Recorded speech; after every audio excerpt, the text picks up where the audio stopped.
مکہ کے معزز اور کامیاب تاجروں میں شمار ہوتے تھے، اور وہ جانتے تھے کہ امیہ جو بھی قیمت مانگے گا وہ ادا کر دیں گے۔ یہ سن کر امیہ نے تکبر سے حضرت بلال رضی اللہ عنہ کی قیمت عام غلاموں سے کہیں زیادہ لگا دی، تاکہ شاید حضرت ابو بکر صدیق رضی اللہ عنہ پیچھے ہٹ جائیں، مگر ایسا نہ ہوا۔ جیسے ہی حضرت ابو بکر صدیق رضی اللہ عنہ نے امیہ بن خلف کو پوری رقم ادا کی، امیہ ہنس کر کہنے لگا، اگر تم مجھے اس بلال کے لیے اس سے کہیں کم مال بھی دیتے تب بھی میں اسے بیچ دیتا۔ حضرت ابو بکر صدیق رضی اللہ عنہ نے پر اعتماد لہجے میں فرمایا، اگر تم حضرت بلال رضی اللہ عنہ کے بدلے مجھ سے 100 دینار بھی مانگتے تو میں بغیر تردد کے ادا کر دیتا۔ اس کے بعد حضرت ابو بکر صدیق رضی اللہ عنہ نے حضرت بلال رضی اللہ عنہ کو آزاد کر دیا۔ حضرت بلال رضی اللہ عنہ پیدائش سے اس لمحے تک مکہ میں غلامی کی زندگی گزار رہے تھے، مگر اب آزادی نصیب ہونے کے بعد پہلی مرتبہ ایک آزاد انسان کی حیثیت سے مسلمانوں کی مجالس میں حضرت محمد صلی اللہ علیہ وسلم کے ساتھ بیٹھنے لگے۔ حضرت بلال رضی اللہ عنہ اور دوسرے غلاموں کے ساتھ حضرت محمد صلی اللہ علیہ وسلم کی محفلوں میں ایسا برتاؤ کیا جاتا تھا جیسے وہ سب برابر کے معزز انسان ہوں۔ جب مکہ کے سردار یہ منظر دیکھتے کہ جن لوگوں کو وہ حقیر سمجھتے تو اسلام نے انہیں عزت عطا کر دی ہے، تو وہ اندر ہی اندر جلنے لگتے تھے، یہاں تک کہ ایک دن انہوں نے حضرت محمد صلی اللہ علیہ وسلم سے کہا کہ ہم آپ سے اسی وقت ملاقات کریں گے جب آپ ان سیاہ فام اور کمزور غلاموں کو اپنے پاس سے دور کر دیں گے، مگر ان کے تکبر، غرور اور نسل پرستی کو توڑنے کے لیے قرآن کریم کی آیات نازل ہوئیں کہ اے محمد، اپنے آپ کو ان لوگوں کے ساتھ رکھو جو صبح و شام اپنے رب کو پکارتے ہیں، اور خبردار تمہاری نگاہیں ان سے نہ ہٹنے پائیں، اور اس شخص کی بات نہ ماننا جس کے دل کو ہم نے اپنی یاد سے غافل کر دیا ہے۔ اسی وجہ سے حضرت محمد صلی اللہ علیہ وسلم مکہ کے متکبر سرداروں کے مقابلے میں کمزور مسلمانوں کو زیادہ عزت دیتے تھے۔ وقت گزرتا گیا اور مکہ والوں کا ظلم پہلے سے بھی زیادہ بڑھ گیا۔ اب وہ صرف کمزور مسلمانوں ہی کو نہیں ستاتے تھے، بلکہ حضرت محمد صلی اللہ علیہ وسلم کو بھی شہید کرنے کی سازشیں کرنے لگے۔ ایسے حالات میں مکہ میں رہنا ناممکن ہو چکا تھا، چنانچہ حضرت محمد صلی اللہ علیہ وسلم کے حکم سے مسلمان مکہ چھوڑ کر مدینہ کی طرف ہجرت کرنے لگے۔ حضرت بلال رضی اللہ عنہ بھی ہجرت کر کے مدینہ پہنچے۔ جب مسلمان مدینہ منورہ پہنچے تو انہوں نے سب سے پہلا عظیم کام یہ کیا کہ حضرت محمد صلی اللہ علیہ وسلم کے حکم سے مسجد نبوی تعمیر کی۔ جب مسجد مکمل ہو گئی تو ایک اہم سوال سامنے آیا کہ مدینہ کے مسلمانوں کو روزانہ 5 وقت نماز کے لیے کس طرح بلایا جائے۔ کچھ صحابہ کرام رضی اللہ عنہم نے مشورہ دیا کہ نماز کے وقت ایک آگ روشن کر دی جائے تاکہ لوگ اسے دیکھ کر جمع ہو جائیں۔ بعض نے کہا کہ نہیں، عیسائیوں کی طرح گھنٹی بجا کر لوگوں کو بلایا جائے۔ مسلمان ابھی انہی مشوروں میں مصروف تھے کہ اچانک ایک صحابی حاضر ہوئے اور حضرت محمد صلی اللہ علیہ وسلم کی خدمت میں اپنا خواب بیان کیا۔ انہوں نے عرض کیا، میں نے رات خواب میں دیکھا کہ ایک شخص ہاتھ میں گھنٹی لیے کھڑا ہے اور لوگوں کو بلا رہا ہے۔ میں اس کے قریب گیا اور کہا، یہ گھنٹی مجھے فروخت کر دو۔ اس نے پوچھا، تم اس کا کیا کرو گے؟ میں نے جواب دیا، ہم اسے بجا کر لوگوں کو نماز کے لیے بلائیں گے۔ اس شخص نے کہا، کیا میں تمہیں اس سے بہتر طریقہ نہ بتاؤں؟ پھر اس نے مجھے اذان کے الفاظ سکھائے۔ یہ خواب سن کر مجلس میں موجود حضرت عمر فاروق رضی اللہ عنہ نے بھی عرض کیا کہ میں نے بھی ایسا ہی خواب دیکھا ہے۔ اب یہ واضح ہو گیا کہ یہ خواب اللہ تعالیٰ کی طرف سے ایک رہنمائی ہے، لیکن اب سوال یہ تھا کہ ان تمام صحابہ کرام رضی اللہ عنہم میں پہلی اذان کون دے گا؟ حضرت محمد صلی اللہ علیہ وسلم نے فرمایا کہ اس صحابی کو بلال کے پاس لے جاؤ اور انہیں یہ الفاظ سکھاؤ، کیونکہ بلال کی آواز بلند بھی ہے اور نہایت دلکش بھی۔ چنانچہ حضرت بلال رضی اللہ عنہ مسجد نبوی میں کھڑے ہوئے اور اسلام کی پہلی اذان دی۔ آج دنیا میں شاید ہی کوئی لمحہ ایسا گزرتا ہو جب کسی نہ کسی جگہ اللہ اکبر کی صدا بلند نہ ہو رہی ہو۔ مدینہ ہجرت کے بعد مکہ سے آنے والے صحابہ کرام رضی اللہ عنہم اہل مدینہ کو ان مظالم کی داستانیں سناتے تھے جو مکہ والوں نے مسلمانوں پر ڈھائے تھے۔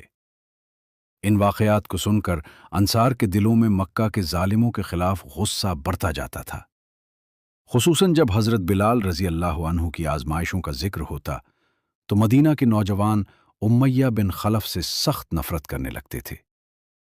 پھر کچھ ہی عرصہ بعد وہ وقت آ گیا جب انہیں امیہ سے بدلہ لینے کا موقع ملا، اور وہ تھا غزوہ بدر۔ اس معرکے میں 313 مسلمانوں کا سامنا 1000 کے لشکر سے تھا، مگر اللہ تعالیٰ کی مدد سے مسلمان اپنے سے کہیں بڑی فوج پر غالب آ گئے۔ جب جنگ ختم ہوئی تو حضرت بلال رضی اللہ عنہ کا پرانا مالک امیہ بن خلف بھی قیدیوں میں گرفتار تھا۔ جیسے ہی حضرت بلال رضی اللہ عنہ کی نظر اس پر پڑی، انہوں نے اپنے انصاری بھائیوں سے فرمایا، یہ امیہ ہے، یہی وہ شخص ہے جو مکہ میں مجھ پر ظلم کیا کرتا تھا، آج یا یہ بچے گا یا میں۔ یہ سنتے ہی چند صحابہ کرام رضی اللہ عنہم اس کے پیچھے دوڑ پڑے، اور امیہ خوف کے مارے پوری رفتار سے بھاگنے لگا۔ یہاں امیہ بن خلف کے بارے میں روایت آتی ہے کہ وہ ظلم کے ساتھ ساتھ جسمانی طور پر بھی نہایت بھاری بھرکم تھا، اس لیے زیادہ دیر نہ بھاگ سکا، اور کچھ ہی لمحوں میں حضرت بلال رضی اللہ عنہ اور ان کے ساتھیوں نے اسے گھیر لیا۔